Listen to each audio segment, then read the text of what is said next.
My neighbor kept entering my yard by accident until my camera captured what she really does. Asterisk, I moved into my house on Maple Street 3 years ago. It was a small place with a white fence and a garden I had spent months planning. The neighborhood seemed quiet, friendly, safe. My neighbor Linda lived next door with her husband, Greg. She was in her late 40s with short blonde hair and a smile that seemed warm at first. She welcomed me the first day I moved in, brought over cookies, said if I ever needed anything, I should just ask. Asterisk, for the first few months, everything was fine. Linda would wave when she saw me in the yard. We would chat about the weather, about the flowers I was planting, about the neighborhood. It all felt normal, comfortable even. I thought I had found a good place to settle down after years of apartment living. Asterisk, then the incident started. Asterisk, it was small at first. I came home from work one afternoon and noticed my garden gate was open. I thought maybe I had forgotten to latch it that morning. I closed it and didn't think much about it, but then it happened again and again. Each time I would find the gate unlatched. Sometimes it would be fully open. I started making sure to check it before I left for work. I would pull on it twice to make certain it was secure, but still, I would come home and find it open. Asterisk, one Saturday morning, I was in my kitchen making coffee when I looked out the window. Linda was standing in my backyard, just standing there, looking at my garden beds. I felt a strange twist in my stomach. I went outside and called to her. She turned around and smiled like nothing was wrong. Asterisk, oh, I'm so sorry, she said, walking toward the gate. I was looking for my cat. I thought I saw him run over here. Asterisk, I didn't know she had a cat. I had never seen one, but I nodded and said it was okay. She left through the gate and I watched her go back to her house. It felt odd, but I told myself it was probably nothing. Maybe she really did have a cat. Maybe I just hadn't seen it before. Except it kept happening. I would look out my window and see Linda in my yard. Sometimes she was near the garden. Sometimes she was closer to my back door. Each time I went out to ask what she was doing, she had an excuse. She was looking for her cat. She thought she saw a package delivered to my yard by mistake. She was checking if I needed help with my sprinkler system because she noticed it running. Always a reason. Always delivered with that same warm smile. Asterisk, I started to feel uncomfortable. Not afraid exactly, just uneasy. It was my space, my home, and she kept coming into it without asking. I mentioned it to Greg one evening when I saw him getting his mail. I said it gently. Said I didn't mind helping look for their cat, but maybe Linda could let me know before coming into my yard. Greg looked confused. He said they didn't have a cat. They never had. Asterisk, that night I lay in bed thinking about it. If they didn't have a cat, then why had Linda said she was looking for one? I tried to come up with other explanations. Maybe she meant a stray cat. Maybe she was embarrassed about the real reason and made something up. I didn't want to assume the worst. I didn't want to be the kind of person who made problems out of nothing. Asterisk, but the incidents continued and they got stranger. Asterisk, I came home one day and found my garden hose moved. It had been coiled neatly by the side of the house. Now it was stretched across the lawn. Another time, I noticed my patio furniture had been rearranged.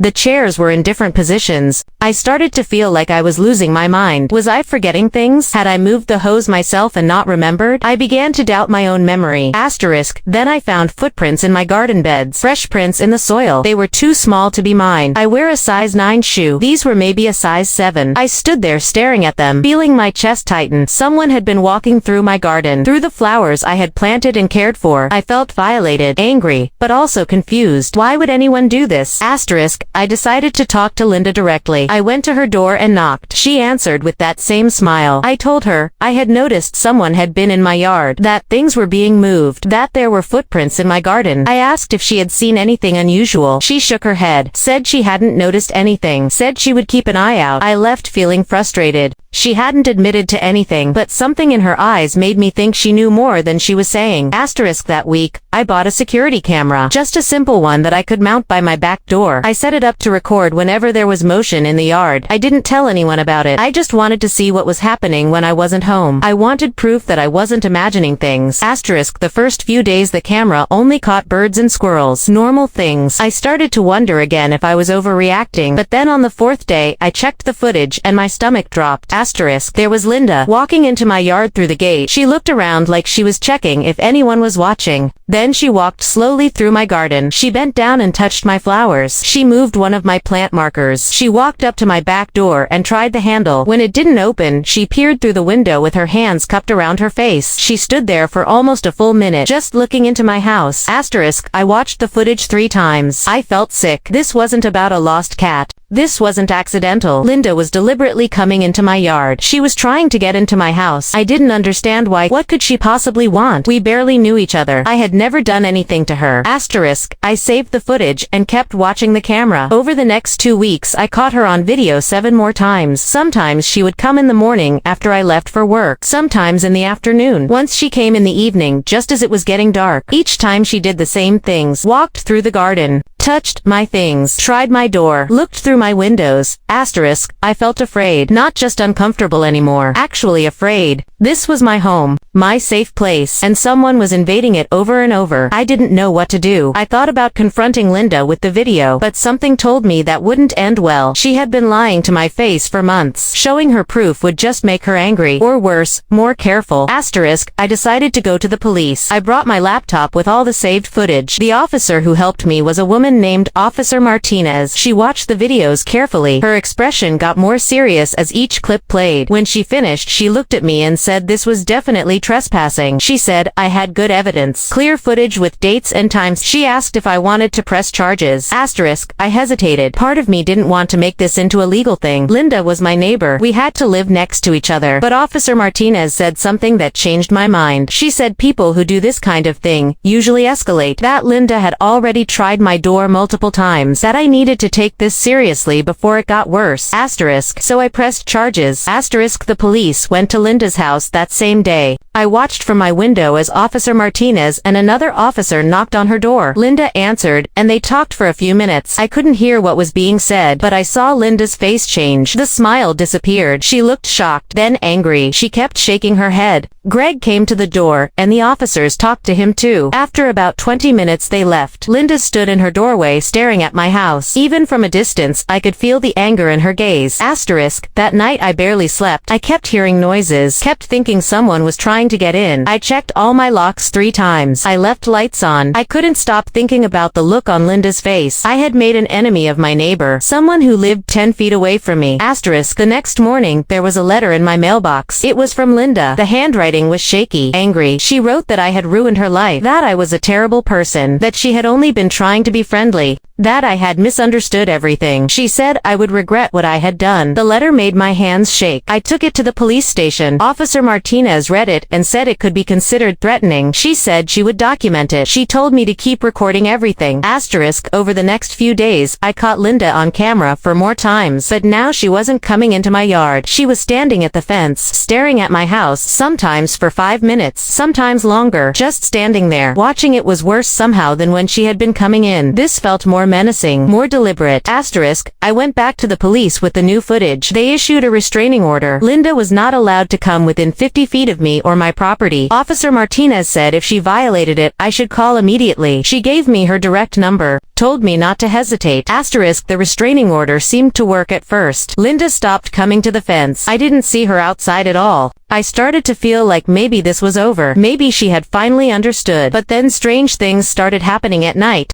My trash cans would be knocked over. My garden decorations would be moved or broken. One morning I found paint splattered on my fence. It was the side facing Linda's house. Red paint dripping down the white boards. I called Officer Martinez. She came out and took photos. She said they would talk to Linda, but without video of her actually doing it, there wasn't much they could do. Asterisk, I added more cameras. I put them on the side of my house, pointed them at the fence and the trash area. I felt like I was living in a prison, constantly watching, constantly afraid. My home didn't feel safe anymore. I thought about moving, but I had just bought this place. I couldn't afford to leave. And why should I? I hadn't done anything wrong. Asterisk, 2 weeks after I installed the side cameras, I finally got what I needed. It was 2 in the morning when my phone buzzed with a motion alert. I pulled up the camera app, still half asleep. There was Linda, dressed in dark clothes, holding a can of spray paint. She was standing at my fence. She looked directly at the camera. Then she smiled. That same warm smile she had given me when I first moved in. And she sprayed paint across my fence. Big letters. One word. Sorry, but it didn't feel like an apology. It felt like a threat. Asterisk, I called Officer Martinez right away. She said to call 911, that this was an active crime. I did. 2 police cars arrived within 10 minutes. They went to Linda's house and knocked on the door. This time time when she answered, she was still wearing the dark clothes. She had paint on her hands. They arrested her right there. I watched from my window as they put her in the back of the patrol car. Greg stood in the doorway looking shocked and broken. Asterisk the next morning, Greg knocked on my door. He looked like he hadn't slept. His eyes were red. He apologized, said he had no idea Linda had been doing these things, said she had been acting strange for months, but he thought it was just stress from work. He said she had always had problems with boundaries, with jealousy, with feeling like other people had better lives than her. He said he was sorry, that he would make sure she got help, that he understood if I never wanted to speak to him again. Asterisk, I felt bad for Greg. He seemed genuinely shocked, but I was also angry. Angry that this had gone on for so long. Angry that I had been made to feel crazy. Angry that my home had been invaded and vandalized. I told Greg I appreciated his apology, but I needed space. He nodded and left. Asterisk Linda was charged with criminal trespass, vandalism, and violation of a restraining order. Her lawyer tried to argue that she had mental health issues, that she needed treatment, not jail time. The prosecutor said she would consider that if Linda pled guilty and agreed to mandatory counseling. Linda eventually took the plea deal. She was sentenced to 6 months in jail and 2 years of probation. She was also required to pay for all the damages to my property, and she was ordered to have no contact with me for 5 years. Asterisk, when the sentencing was done, I felt relief, but also emptiness. This whole situation had taken almost a year of my life, a year of fear and stress and sleepless nights, a year of not feeling safe in my own home. Linda had stolen that from me, and even though she was being punished, I couldn't get that time back. Asterisks Greg moved away 2 months later. He said he couldn't stay in the house anymore. Too many bad memories. A new family moved in. A young couple with a baby. They seemed nice, normal, but I found myself watching them carefully, wondering if they would turn out to be a problem too. I hated that Linda had made me this way. Suspicious, guarded. Asterisk, I kept the cameras up. All of them.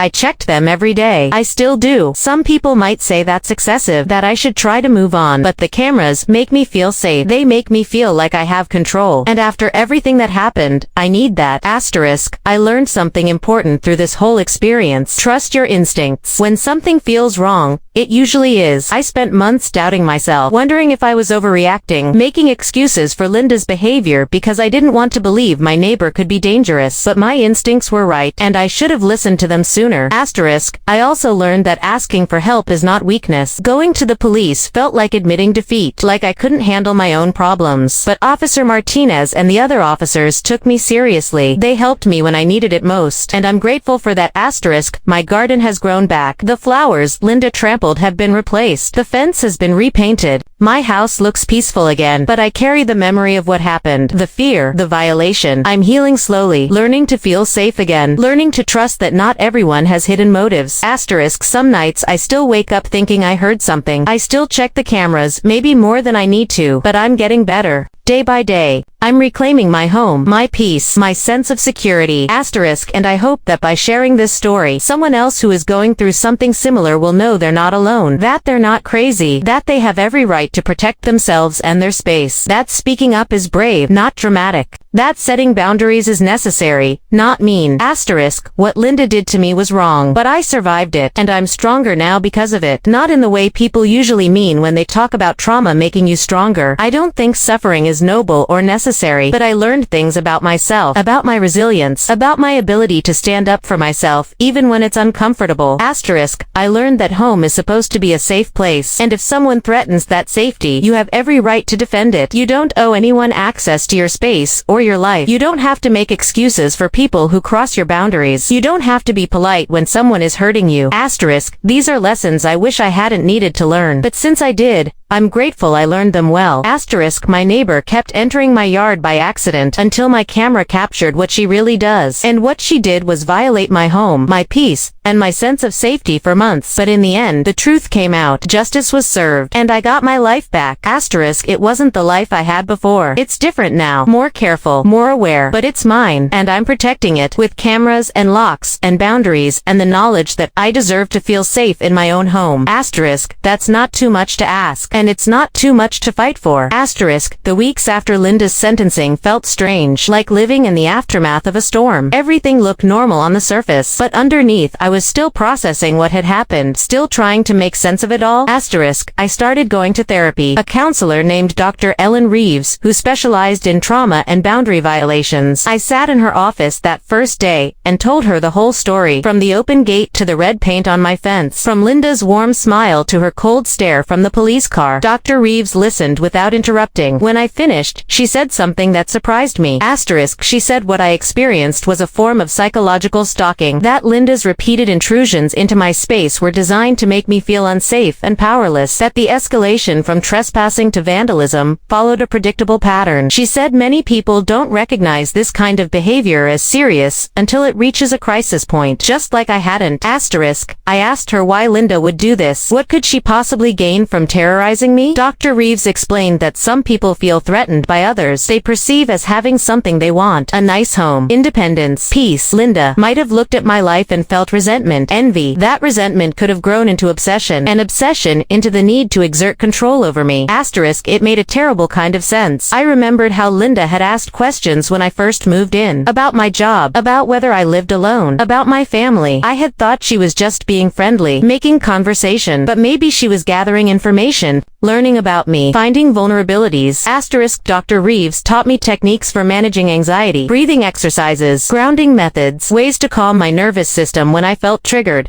She explained that trauma changes how our brains process fear, that my hypervigilance was a normal response to sustained threat, that healing would take time and patience. Asterisk, I practiced the techniques every day. When I heard a noise outside, I would stop and breathe, count to 5, remind myself that I was safe, that I had cameras, that Linda was gone. Some days it worked. Some days I still felt that spike of panic. Asterisk, my work suffered during those months. I'm a graphic designer and I work from home, which used to be wonderful. But after everything with Linda, I found it hard to concentrate in my house. I kept getting up to check the windows, to review camera footage, to make sure everything was secure. My projects took twice as long to finish. My clients started asking if everything was okay. I couldn't tell them the truth. How do you explain to a professional contact that your neighbor had been stalking you and now you can't focus? So I made excuses, said I was dealing with some personal issues. Most people were understanding. A few clients took their business elsewhere. I couldn't blame them. Asterisk, money became tight. Between the therapy costs and the legal fees and the security upgrades and the lost work income, my savings account was draining fast. Linda was supposed to pay restitution for the damages, but that money would come in small monthly payments over years. It didn't help me now. I started looking for a part-time job just to cover expenses, something outside the house where I could focus without checking cameras every 10 minutes. Asterisk, I found work at a coffee shop downtown, just 3 shifts a week. It wasn't much money, but it helped, and more importantly, it got me out of the house, around people. The owner was a woman named Marie who asked very few questions. I appreciated that. I made coffee and served pastries and tried to be normal. Some days I almost felt like myself again. Asterisk, one afternoon, about 4 months after Linda's arrest, I was working at the coffee shop when Greg walked in. I froze. We hadn't spoken since the day after Linda's arrest, since he had apologized at my door. He looked older now, tired. He saw me behind the counter, and his face went pale. For a moment, neither of us said anything. Asterisk, then he walked up slowly, asked if we could talk. I glanced at Marie and she nodded, said I could take my break. I led Greg to a table in the corner, away from other customers. My hands were shaking. I clasped them in my lap, where he couldn't see. Asterisk, Greg started by apologizing again. He said he had moved to an apartment across town, that he was divorcing Linda, that he couldn't stay married to someone who had done what she did. He said he had been going to therapy too, trying to understand how he missed the signs, how he lived with someone for 15 years, and didn't know they were capable of this. Asterisk, I listened and felt a complicated mix of emotions. Part of me felt sorry for him. He had lost his home and his marriage. His whole life had been upended. But part of me was still angry. Angry that he hadn't noticed sooner, hadn't protected me, hadn't believed something was wrong when I first mentioned Linda coming into my yard. Asterisk, Greg said he wanted to make things right, that he knew money couldn't fix what happened, but he wanted to help pay for my security system, for the therapy, for anything I needed. He said Linda's legal fees had drained their joint accounts, but he had some savings savings. He wanted me to have it. Asterisk, I told him I didn't want his money. That wasn't what this was about. He nodded like he understood, but then he said something that made me pause. He said Linda had been obsessed with me from the moment I moved in, that she would talk about me constantly. About my house, my garden, my car, my clothes, everything. He had thought it was just neighborly interest. He didn't realize it was something darker. Asterisk, he said Linda had always struggled with jealousy. When they first got married, she would get upset if he talked to other women. She would go through his phone, his email. She needed constant reassurance. He had learned to manage it, to avoid situations that would trigger her,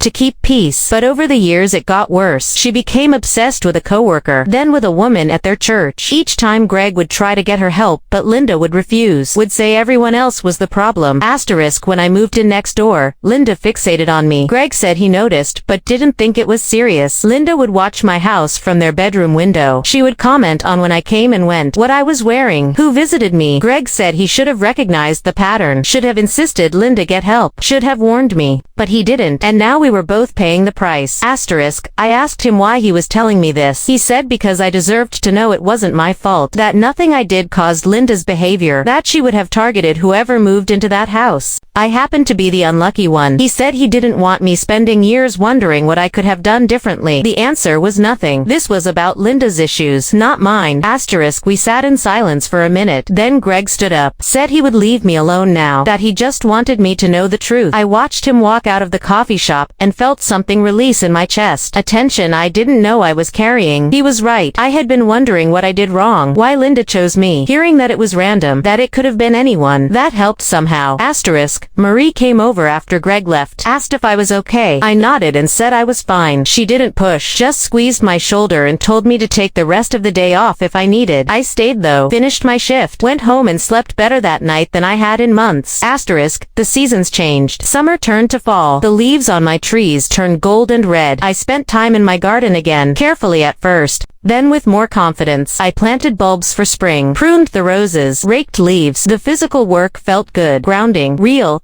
Asterisk, my new neighbors, the young couple with the baby, introduced themselves properly one Saturday morning. Their names were David and Amy. The baby was called Sophie. Amy asked if I wanted to come over for coffee sometime. I hesitated. The idea of getting close to neighbors again made me nervous, but I said yes. We had coffee the following week. It was nice, normal. They didn't know anything about what happened with Linda. They just knew the previous owner had moved away suddenly. Asterisk, I didn't tell them my story. Not yet. Maybe not ever. I didn't want to be defined by what Linda did to me. Didn't want every conversation to come back to that. But I also stayed cautious. Watched for red flags. Paid attention to boundaries. When Amy asked if she could borrow my hedge trimmer, I said yes, but asked her to let me know before coming into my yard to get it. She said of course, like it was the most normal request in the world, which it was. Asterisk, Dr. Reeves said I was making good progress. That setting boundaries, clearly and early, was healthy. That I didn't need to apologize for protecting myself. She said trauma recovery wasn't about going back to who I was before. It was about integrating what happened and moving forward as someone changed but not broken. Asterisk, I thought about that a lot. Changed but not broken. It felt true. I wasn't the same person who moved into this house 3 years ago. That person was more trusting, more open, more naive. Maybe the person I was now understood that danger could come from unexpected places, that friendly faces could hide harmful intentions, that protecting yourself was necessary, not paranoid. Asterisk, but I also wasn't broken. I still found joy in small things. Morning coffee, sunshine on my face, flowers blooming in my garden. I could still laugh, still connect with people, still hope for good things. Linda had tried to take that from me, but she hadn't succeeded. Asterisk, 6 months after Linda's sentencing, I received a letter from her. It came through her lawyer's office, a formal typed letter on legal letterhead. My hands shook when I opened it. I almost threw it away without reading, but curiosity won. Asterisk, the letter said Linda was writing from jail, that she had been working with a therapist there, that she wanted to take accountability for what she had done. She listed specific incidents, the trespassing, the lies, the vandalism, the harassment. She said there was no excuse for her behavior, that she had been struggling with mental health issues for years and had refused to get help, that she had taken her problems out on me, an innocent person who had done nothing wrong. She said she didn't expect forgiveness. She just wanted me to know she understood the harm she caused, that she was working on changing, that she would stay away from me after she was released, that I would never have to worry about her again. Asterisk the letter ended with a simple sentence. I am sorry for what I did to you. You deserved better. Asterisk, I read the letter 3 times. Then I put it in a drawer with all the other documents from the case. I didn't know how I felt about it. Part of me appreciated the apology. Part of me didn't trust it. Part of me didn't care anymore.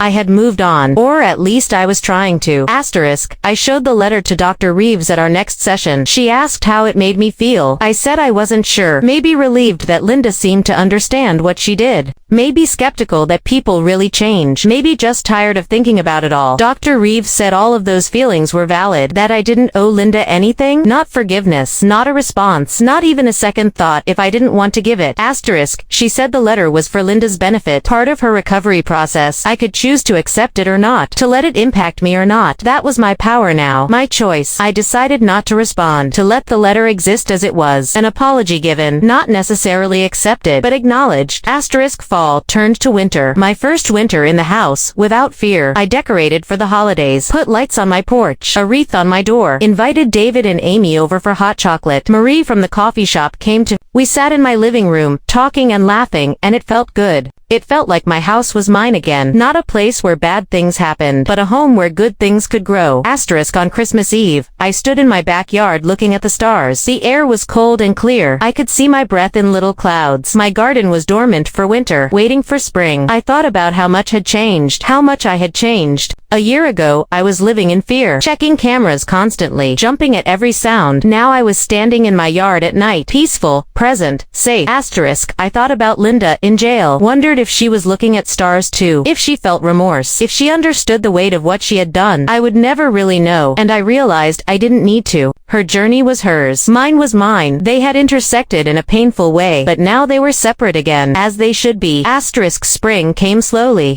The bulbs I planted in fall began to push through the soil. Green shoots, then color. Daffodils, tulips, crocuses. My garden came back to life. I spent hours working in the dirt, planting new things, removing dead growth, making space for fresh starts. Asterisk, Amy asked if I could teach her about gardening. She wanted to start a small vegetable patch in their yard. I said yes. We spent Saturday afternoons together, me showing her how to prepare soil, how to space plants, how to water without drowning them. Sophie would sit in her playpen nearby, babbling, reaching for flowers. It was peaceful, normal, everything I had wanted when I first moved here. Asterisk, 1 year after Linda's arrest, Officer Martinez called me. She said Linda was being released early for good behavior, that she would be on probation, that the restraining order was still in effect, that Linda was required to stay away from me. Officer Martinez wanted me to know, so I wouldn't be surprised if I saw her around town. Asterisk, my stomach dropped when I heard the news. I had known this day would come, but knowing it and facing it were different things. I asked Officer Martinez what I should do if I saw Linda. She said to call the police immediately, if Linda came within 50 feet, to document everything, to not engage. I promised I would. Asterisk, I told Dr. Reeves about Linda's release at our next session. She could see my anxiety had spiked. We worked through it, reminded myself that I had tools now, resources, support, that I wasn't the same scared person I was a year ago, that I could handle this. Asterisk, I also told David and Amy. I felt they deserved to know.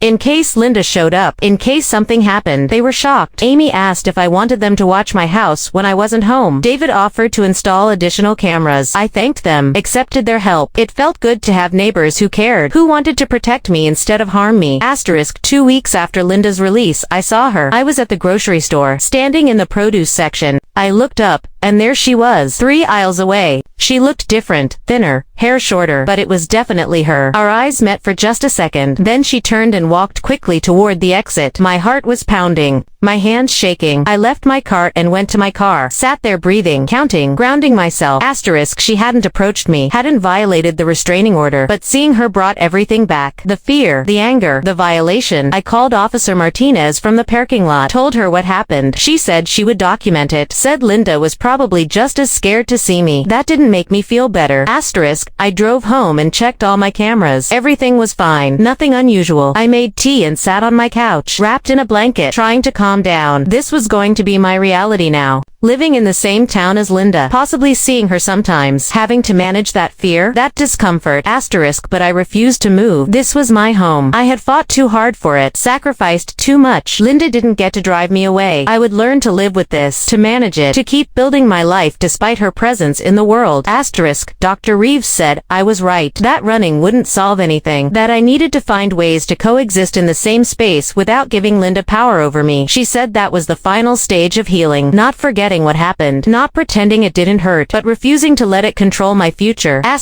Over the next few months, I saw Linda twice more. Once at the pharmacy, once at a red light. Both times we saw each other and looked away. No contact, no violation. Just two people who shared a painful history trying to live separate lives. It got easier each time. The panic lasted for shorter periods. The fear faded faster. I stopped going to therapy every week. Dr. Reeves said I had done the hard work. That I had tools I could use on my own now. We scheduled monthly check-ins. Then, every few months. Eventually we agreed I would call if I needed her, but that I was ready to move forward without regular appointments.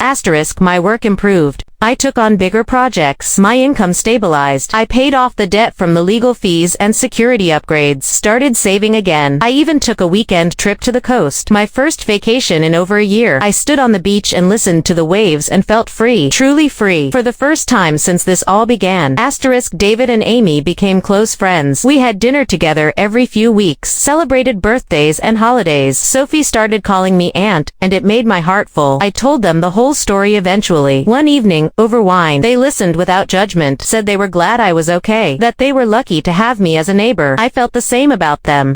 Marie offered me more hours at the coffee shop. I declined, not because I didn't like the work, but because I didn't need it anymore. My design business was thriving. I had more clients than I could handle. I was actually considering hiring an assistant, moving forward instead of just surviving. 2 years after Linda's arrest, I stood in my garden on a warm summer evening. The roses were blooming. The air smelled like jasmine. I had a glass of wine in my hand, and music playing softly from my phone. Amy and David were coming over for dinner. I had made pasta from scratch, baked bread, set my table with nice dishes. I looked around at my home, at the life I had built, at the peace I had reclaimed, and I felt proud. Not because I had survived something terrible, but because I had fought for myself, had refused to be a victim, had demanded justice, had done the hard work of healing, had created something beautiful from something broken. Linda had tried to take my home from me, my safety, my peace, my sense of self. She had tried, and she had failed. I was still here, still standing, still growing, still hoping, still living fully, and that was my victory. The doorbell rang. Amy and David with Sophie. We ate dinner on my back patio, laughed about silly things, made plans for next weekend. Sophie fell asleep in my guest room. Amy carried her to the car later, wrapped in one of my blankets. David hugged me goodbye, said this was perfect, that we should do it again soon. After they left, I cleaned up slowly, washed dishes, put away food, turned off lights. I stood in my bedroom and looked out the window at my garden, at my yard, at my space, all mine, protected, sacred, safe. I thought about everything I had learned, that boundaries are necessary, that asking for help is strength, that healing takes time, that trauma changes you but doesn't define you,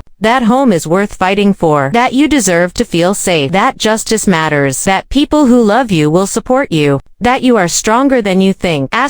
These are lessons I carry with me every day, in every interaction, in every choice I make. They are written on my bones now. Part of who I am, not because I wanted to learn them, but because I had to, and since I did, I hold them carefully. I honor them. I live by them. My neighbor kept entering my yard by accident until my camera captured what she really does, and what she did changed my life. Not in the way she intended. She wanted to make me afraid, to control me, to break me. Instead, she taught me how strong I really am, how resilient, how capable of protecting myself, how worthy of safety and peace. I would not thank her for that. I would not call it a blessing or a gift. What she did was wrong, harmful, damaging, but I survived it. And on the other side of survival, I found myself, found my voice, found my strength, found my home. And that is enough. That is everything. That is victory.